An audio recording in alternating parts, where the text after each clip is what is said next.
Hey, Coach. Hope you got some sleep last night. There's a report out there concerning Terrel Bernard's injury. Can you update the significance of his pectoral injury and perhaps provide a timeline for his return?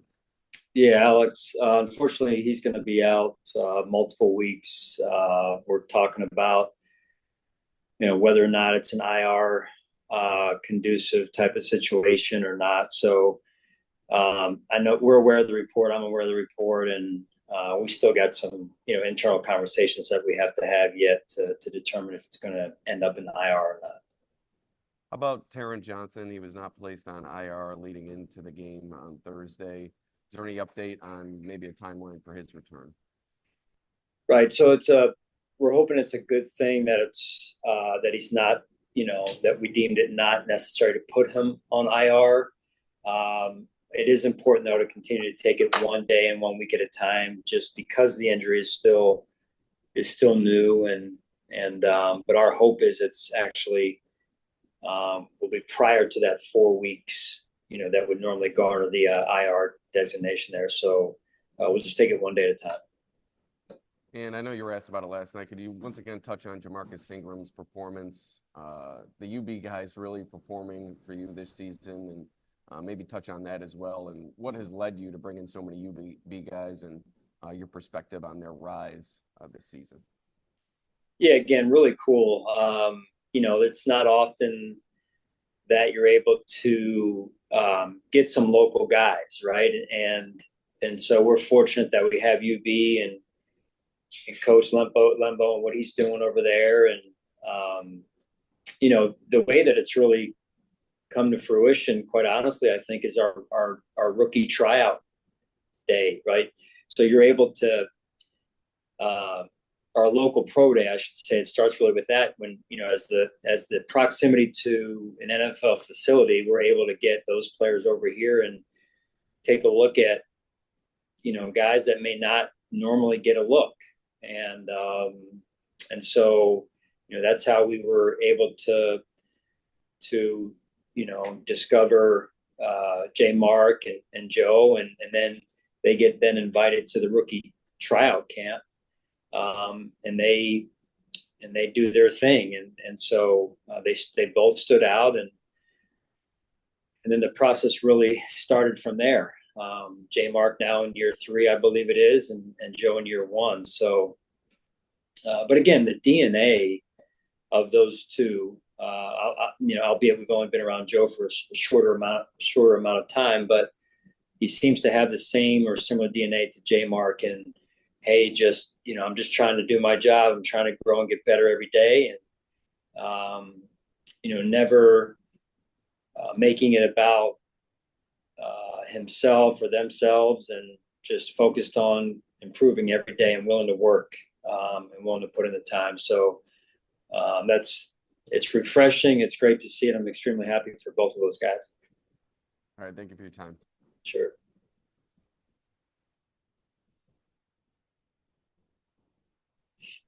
Hi, Sean. John Worrell. John. Can you speak to the efficiency of that win? Yeah,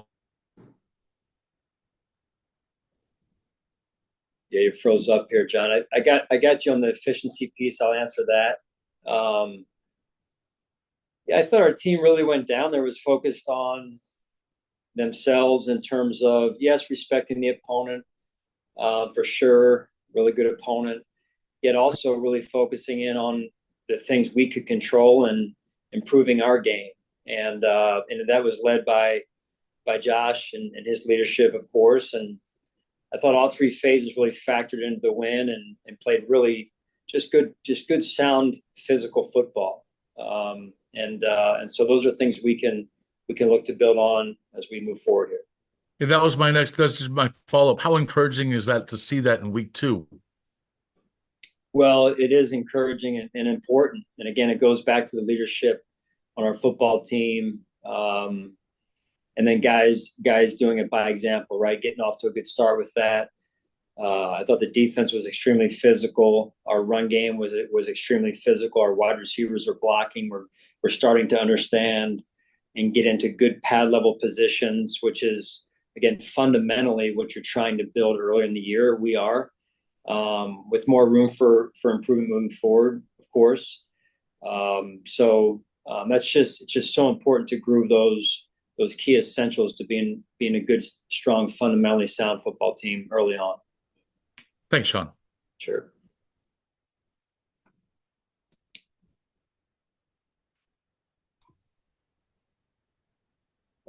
That's it. Pat, Now everyone else is asleep. Pat, it's on you. Oh, okay. Thank you. Coach, congratulations on a very impressive win last night. I want to ask you right after the press conference, you said you had to go take a shower and go to work. And I also noticed that the players immediately began their recovery process. How important is that on a short week? Well, that's huge. Our training staff, our sports science staff, strength and conditioning had a great plan, being proactive and working ahead and laying out the vision for, the minute after the Arizona game, that what those next hours, I would call it, were to look like. And then the schedule we put together to keep the players as fresh as possible. I thought that was on display last night, and the players and the coaches did the rest, really. Excuse me, sir. Are you going to the other terminal? That was Are you going to back to the airport? Yeah. Okay, thank you. Such is the life of Zoom, right? Oh, yeah. I wanted to ask you two real quick, Coach. Has there been any discussion on the updating of the lights in Highmark Stadium? They still are the old-fashioned lights that emit a lot of glare. And as I've traveled around the country, I've noticed that they have the lights that cut down on the glare. And I know if you get a pass, if you remember that pass that I thought was Josh Allen's best pass that I've ever seen him throw last year in the playoff game, I thought it got caught up in the lights with a receiver running full speed. Has there been any discussion about that? No, I mean, I would appreciate it maybe because the glare off the top of my head might go down a little bit, right? No, I'm not aware. Yeah, the people in charge of that, I'm sure they're on top of it and doing what they can to make it as good as possible. So I'll just leave it at that. All right. Thank you, and congratulations on a great win. Thank you very much. Appreciate it. Hey, Sean, how are you? Good. How you doing, Matt? Good, thank you. I know you were asked a little bit about Jamarcus earlier, but I wanted to know just how encouraging is it and how impressive is it on his end to be able to carry over? He was somebody who flashed in training camp, and now he's making a play at the end of the Cardinals game and then having such a big night yesterday. I mean, what has his development been like the last couple months? It seems like he's really kind of ascended. He has. And again, it's to develop, it really starts with oneself. You've got to be willing to put in the time. You've got to be willing to have the discipline to remain consistent with that time and those habits. And he has done that. He has displayed that from day one. I know he had a great off season when he was away from us, and he had a good plan that he executed, and I think that's helped as well. And then confidence that comes from having some success, right? Confidence that comes from just some of those small wins, and that goes a long way. We're talking about pro ball players, I know, but they're human, and confidence is important. And sometimes, even the little increases in confidence go a long way. For Terrell and Matt to not be out there, you end up having Dorian and Baylon play a significant amount of snaps yesterday. Just overall, how do you think that they did? I thought they played really physical. I thought our whole defense played really physical as well. And again, important for us as we develop our brand of football early in the year here, defensively, but also as a team, offensively and special teams. So both of those two, I think, were really involved I felt like really involved in both the run and the pass game and helping lead our defense. I thought our defensive front, along with those two linebackers and Cam, were were very physical and very active all night. Cool. Thank you, Sean. Appreciate it. Sure. Yeah. Coach Mookie Harkins, Waffle Sports 1080. How you doing? What's up, Mook? Got a game tonight? Yeah, we got a game tonight. We play Amherst tonight, and then I double up. I double dip tomorrow with my 12U. We play Cheek to Wagga there. I got to tell you, you met the guys already. So, yeah, I'm double dipping right now, Coach. But, man, this is the first time I can say in a long time that you went down to Miami and it actually felt like a vacation a little bit there for you. But, maybe for you it did. It didn't for us. I already know. You had that look in your eye. I already know what time it is. You was definitely locked in. But, Coach, care to talk about locking in the 5 Ps, right? How key was those 5 Ps, the way you guys locked in against the top divisional opponent in such a short week time? Give me the 5 Ps. I haven't been in your huddle, so give me the 5 Ps. Come on, Coach. You don't know the 5 Ps? You might owe me one push-up for that one. 5 Ps are proper preparation prevents poor performance, right? So yeah, no, preparations, everything. It's got to start with preparation. That's where one gets their confidence from, or a lot of it, right? So it's a great feeling when you're standing there getting ready to kick it off, when you've put the time in, as opposed to the other way around, when that little birdie on your shoulder saying, hey, I didn't prepare, I didn't do everything that I should have done in the days and minutes leading up to a game. So a lot of value in that preparation and that confidence that comes from it. Absolutely. And how impressed were you by all 3 coordinators play calling out there? Yeah, strong night for the coaching staff. Again, on a short week. And those guys, a lot of people don't see that. We're in the hotel, and I know all 3 of those guys were still grinding the film on their own in the meeting rooms in the dark hours of the night and the early hours of the morning to get themselves ready to go, to put the players in a good position. And I thought they did that. Absolutely. One more, Coach. What teaching points do you really take from this victory, and what would you like to see more of? I think, there's a lot we can take from it. There's a lot we need to work on yet. The season is still early. I think we have to continue to find players to step up, and with the injuries that we have incurred to this point, that has to continue. And then when those players are put into roles that, the players that were primary backups are put into starting roles, who then takes their spot as primary special teams players, right? So there's a domino effect to that. So we have to continue to churn that and get that preparation and that understanding of what we're trying to do and how we're trying to get it done. Absolutely, Coach. Congrats on the win. See you this week. All right, man. Good luck this weekend. Thanks. Hi, Sean. Hearing you talk about Jamarcus earlier and the process early on for some of the tryout players, undrafted players, over time, you really get to understand their habits and their work ethic and all that. But in that short window, like a tryout or a short summer or spring, what do you see from players that stands out to get you to give them that opportunity? Yeah, in those moments, I think just through a coach's lens, you're looking for football attributes, right? You're looking for football instincts. It's easier when you see great speed or great talent. I would say, though, usually a player is in a camp like that because of their football ability. And when I'm saying ability, I'm talking about football ability.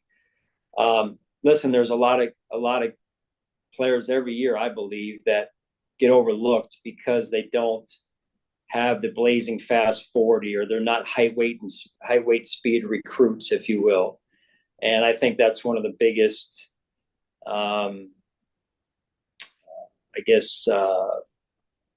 missteps of a lot of teams, and I feel bad for a lot of those kids out there, that those young men that are football players but get overlooked because they don't have the fastest 40, or they're not the tallest, or jump the highest. I mean, you know,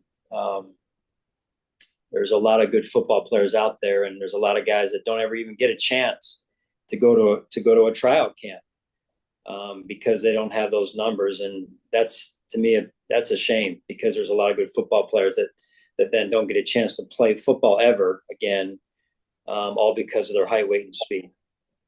And I know the big talking point this offseason as you reshape the roster has been around everybody eats a team first mentality. But when you look in this locker room for the first 2 weeks, what you learned over the course of the summer, would you say that this group is, I don't know, as bought into that team first mentality as any group that you've had? Not to downplay any groups of the past, but it just seems like walking through the locker room yesterday, almost every player I talked to, of about 15, was talking about just this team first mentality and like playing for their teammates. Yeah, that's huge. You don't take it for granted. We have to sustain that as well, right? And I'm extremely appreciative of the guys and their mindset, and I really believe that starts at the top with Josh.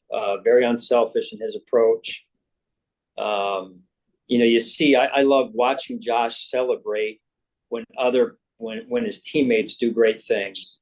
Watching the film of our offense, James, goes off tackle there and is about to score a touchdown, and you see Josh in the background with his hands up, raised, just extremely happy for James and the offensive line and the wide receivers that are blocking. And same thing when the defense makes a great play. First person usually to celebrate, you see on the sideline when you watch the reaction of the sideline, is Josh Allen. Special teams are different. So when your top guy, when your best player embodies that, it just has a tremendous amount of influence across the team. Thanks, Sean. Appreciate it. Sure. Hey, Sean, I wanted to ask you specifically about Baylon and what you saw when you watched it back from his performance last night. And when he came in, obviously someone who's dealt with a lot of injuries, but then to come in like that, how did he perform overall? Yeah, he performed well, very well, Elena. Couldn't have asked for anything more. I'm not sure how many reps he got during the week, and that's kind of the life of a backup player, primary backup for us in this case. And but again, football player, right? And the game makes sense to him. Instincts, physical, and loves to play, right? I mean, loves to compete, and so extremely happy with the way he played. Do you anticipate him kind of staying in that role going forward with Terrell missing time? Yeah, I mean, I would anticipate that. I have not met with the defensive staff in total transparency with you here this afternoon, I guess. So, but that conversation will take place. I don't see why it would not be the case moving forward, but that's where we're at right now.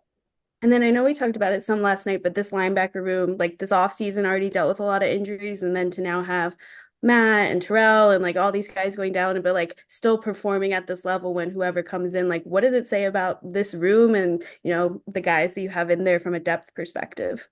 Well, they take ownership of it. They take responsibility for it, and they take pride in it at the same time. So, man, if I'm Joe, or if I'm Eddie, or if I'm the next player, I mean, it just, to me, it's a great example for those players that are further down the depth chart. Hey, man, that could be me.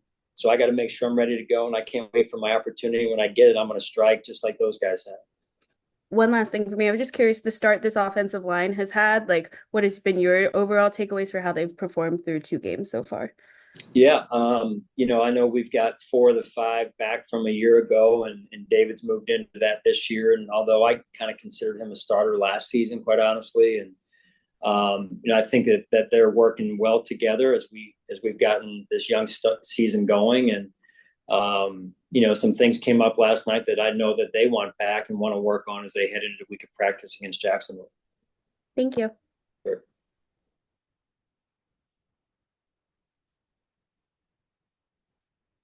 Hey, Sean. It seemed like your defense was in the right position a lot last night after maybe the first couple of drives. Is that in-game adjustments? Is that just a matter of settling in? Yeah, I mean, I think most of it's settling in. I thought Bobby and the defensive staff did a great job on the sideline with the adjustments in between series, if you will, and then again at halftime. When you go against an offense like that, they're so fast, it's unique. And so there is an adjustment just from a human physical standpoint, Nick. And so I think that's a lot of what you saw last night. And then the physicality took over from there. Do you think that that's kind of what led to Baylon kind of getting into his groove? He's a pretty instinctual player, but when you get thrown right in there, it's probably hard to play as fast as you want to right away.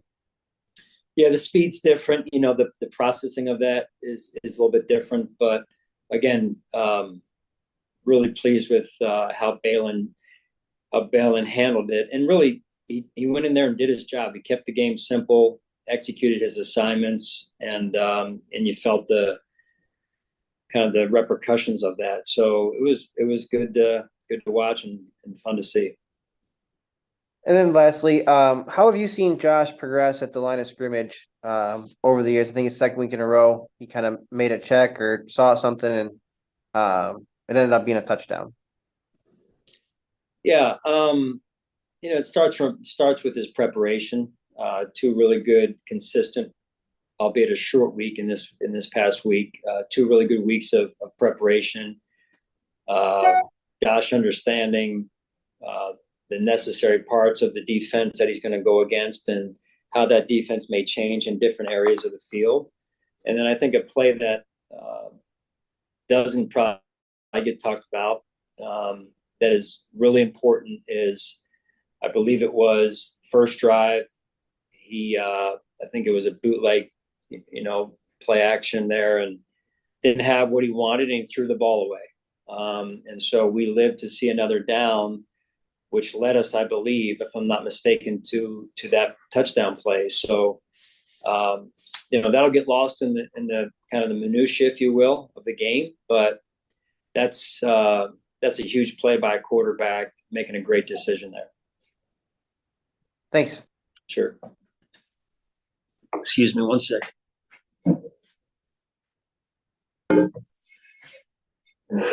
All right. Keep rolling. Good afternoon, Sean. George Radney, Challenger Community News. Good afternoon to you. Good afternoon. How you doing? Good, doing well. A couple questions for you. With the linebacker position, one thing I noticed already, there were only 2 300-yard passers this past Sunday, and you're seeing more and more teams going to the running game. Do you see the position of the Mike, the middle linebacker, going back to taller guys, to bigger guys in that position? Due to now you see more and more teams focusing on the run? It's a great question, George. I'm not sure. We'll have to see, how the game continues to evolve. It seems to be cyclical, right? Yes. Like maybe it's starting to go back a little bit to some of the run game, and I think part of it is there's so many teams playing split safety defense, trying to take away big plays and manage that end of the game that. Maybe some people are now leaning a little bit more towards the run again. Yeah, going back to my style of play. This is my type of game now. It's finally coming back. That's your style, George? Yeah, that run the ball. Yes, indeed. Yes, indeed. We're getting back, getting closer with all this running we're seeing. And hopefully the linebackers will be getting bigger as well, because I think that's going to have to change in order to go back to combating the power runners that we're starting to see come out throughout the league now. Yeah. And my last question for you is Dwayne Carter and Austin Johnson on the defensive line. How would you their play from last night? Well, I was impressed that they handled the reps that they had, at their fingertips there. We played 80 plays roughly on defense, so their involvement in the D-line rotation was important for us because of the heat as well. So that was all important. I think they're both growing in our scheme, and I thought Austin was rather active last night, and Dwayne did some good things as well. So we'll continue to work, and their development is going to be huge for us. And last but not least, Casey Toohill. I've been trying to watch this guy, and he seems very good against the edge. He's not making the tackles, but it look like he's making plays that's assisting on the defense. He's a guy that you don't really notice on the tackles, but last night, especially last night, seemed like he held the edge very well. Your comments on his play? Yeah, I would agree. Casey's been a great addition. Tough, smart, team first guy, plays special teams. He's one of those guys that makes a big difference, right? Even though some people may say his role is a small one. That's pretty cool when a guy who has that type of role makes a big difference. And he did last night, playing physical. There was some edge runs that he was stringing out and playing really physical at the point of attack, and gives tremendous effort. So we love having him here. Yeah, I noticed that last night, how you strung those plays out. And now I see why you kept him on the roster. So, hey, thanks a lot, Coach. Good luck next week. All right. Thanks, George. Appreciate it.